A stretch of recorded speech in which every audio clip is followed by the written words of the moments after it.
So, again, as many other places, Turkish invasion was the main issue, the main threat.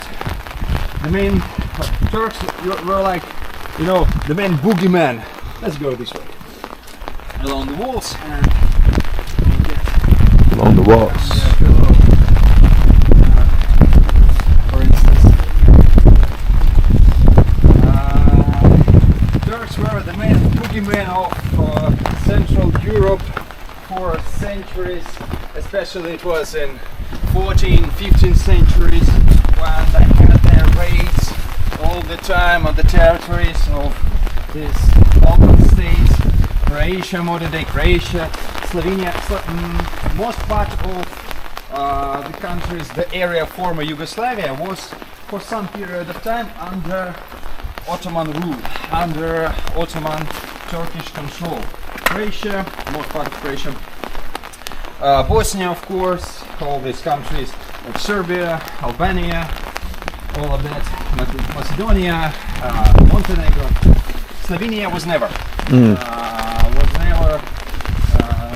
for a year or something, under the rule of Turks, but they had their raids over here, and quite often local citizens, local inhabitants had to use these city walls to save themselves from Invasions. yes, raids and Turkish invasion. We're in Piran. That was Still part of Slovenia. We're still in Piran. yeah, that was quite a typical issue, let's say, for that period of time.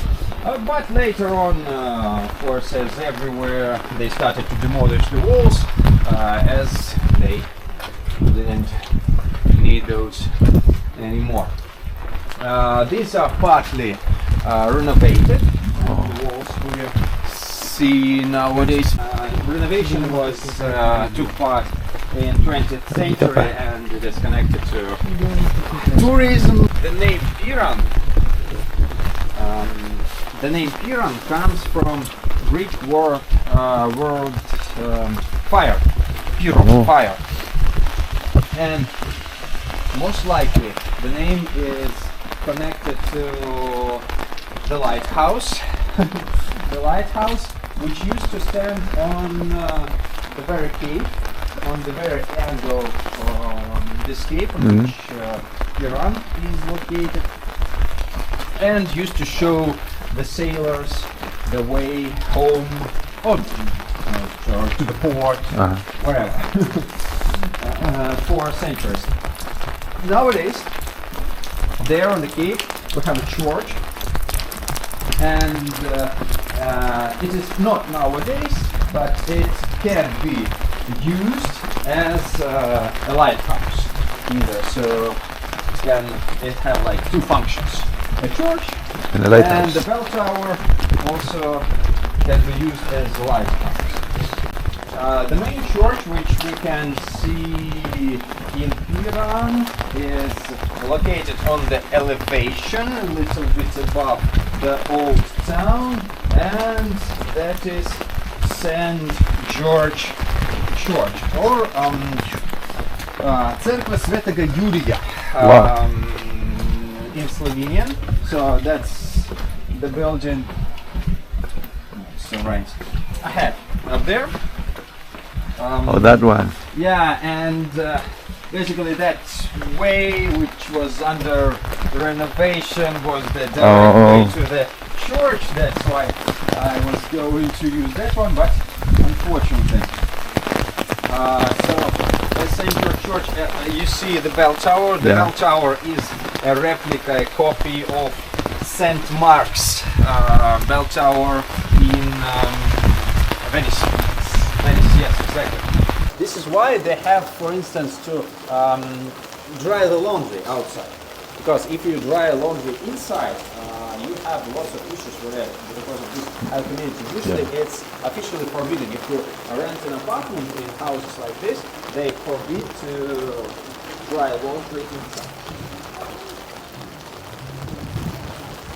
Oh, nice.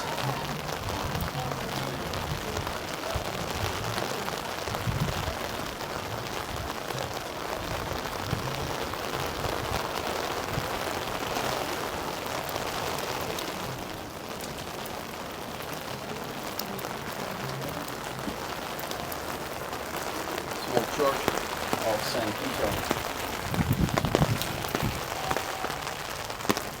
Baroque church built by Venetian architects in 17th century. Remain till nowadays. What's the name of the church? St. Peter? St. Peter's. Exactly. There are a few churches. Again, the biggest one is located out there. So, and the square. The square ahead of us. So the square is named after Giuseppe Tartini. That guy standing in the central part of the square. Oh, yeah. He was a very famous violinist. Usually called Venetian violinist because basically he became famous. And besides that, Piran at that period of time was one of these settlements of Venice. Down below, by the way, there is a store. You see Piranske Soline, Piran salt. Piran for centuries was known and still known for salt. They have huge salt plains close by over here. We will be passing by, and they produce the salt for centuries. In Venetian period of time, salt was one of the goods which was mainly transported from this area. Market day. Not much. A small one. Small market here. Vegetables and Market here fruits. is really small. Yeah. But look at the fresh strawberries. Let's walk a little bit of the old town.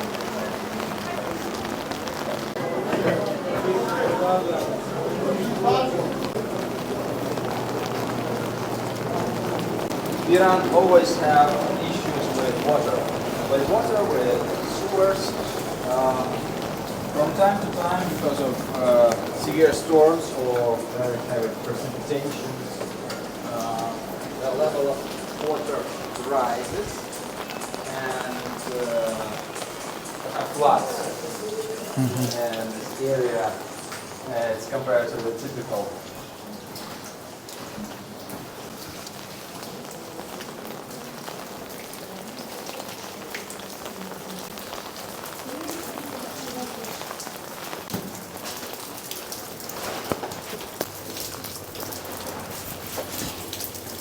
Again, water for this area is also kind of a huge issue because it is located just on the seashore and lacks water sources, fresh water and so on. So for different kinds of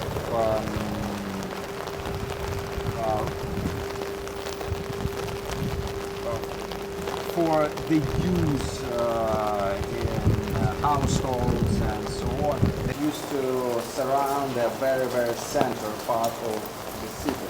The remains of the wall survive till nowadays, and nowadays people, not nowadays, but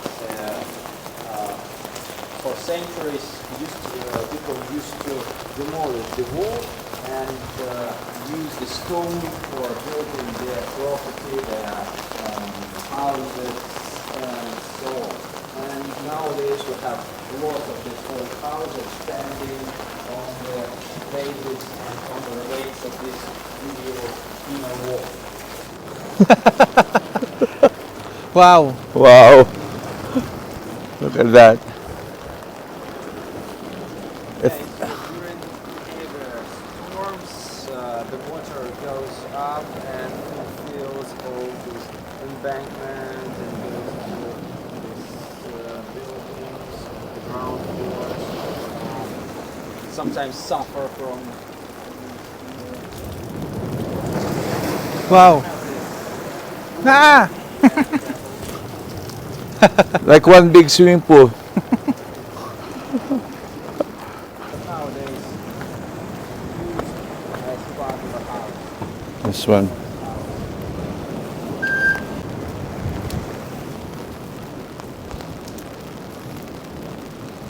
Up there is a bell tower, and basically it has two functions. First is the bell tower again. There is no bell at the moment. They're preparing the church for renovation. And second is the lighthouse. And the main mark for sailors traveling from or to this area to hit the rocks next to the cape. That one.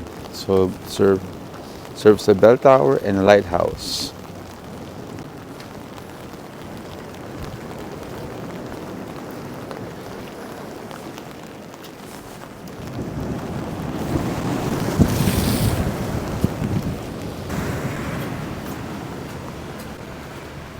St. Mary's Church. Della Madonna della Salute. So the original church comes from 13th century, but in 17th it was completely rebuilt and renovated in Baroque style, which was popular at that period of time. In 20th century, the church lost almost all the decorations due to different reasons, and nowadays they are preparing for a new renovation. Maybe this year, maybe next year, we'll see. The church is standing right on the edge of the sea and often suffers from the heavy storms, from the water, so they do not know for sure how to save it from the nature yet. We will see. Standing just above this wall. Oh yeah. There is, from another side of this wall there are also houses, and they made windows in this wall from the other side. Oh yeah. And this is a part of old medieval wall, so-called inner wall. Recycling.